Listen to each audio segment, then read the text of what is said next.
Hi అండి. నమస్తే. YouTube ప్రేక్షకులందరికీ నమస్తే. ఈరోజు నేను చేసే వీడియోనండి. ఇది బిళ్ళగన్నేరు మొక్క అండి. ఈ మొక్కని నేను నర్సరీలో రూ. 30కి నేను తీసుకొచ్చానండి.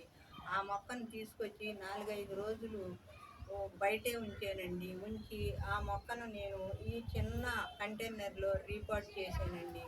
చేస్తే ఈ విధంగా ఒక నెల రోజులకి ఇన్ని మొక్కలు తయారైనాయండి. ఆ వేరు నుంచి ఇన్ని మొక్కలొచ్చినాయండి. ఇంకొక నెల రోజులు ఆగిన తర్వాత ఈ మొక్కను ఇంకొక రీపాట్‌లో నేను సాయిలు, కంపోస్టు, కౌ మేనూర్ ఇవి అన్నీ ఇసుక మిక్స్ చేసి దీనిలో కూడా అవి మిక్స్ చేసిందేనండి ఇదంతా ఇందులో పెట్టాను. వేరే రీపాట్ చేసే కంటైనర్‌లో కూడా అదే మిక్స్ చేసి నేను వేరే కంటైనర్‌లో రీపాట్ చేస్తానండి.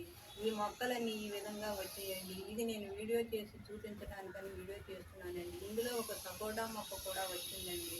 ఈ మొక్కను కూడా నేను వేరే కంటైనర్‌లో రీపాట్ చేస్తానండి. ఈ విధంగా నేను ఈ కంటైనర్‌ని, ఈ మొక్కల్ని నేను వీడియో చేసి మీకు చూపించాలని చేస్తున్నానండి. ఈ వీడియో కనుక మీకు నచ్చినట్టయితే లైక్ చేయండి, షేర్ చేయండి, సబ్స్క్రైబ్ చేయండి. Thank you for watching.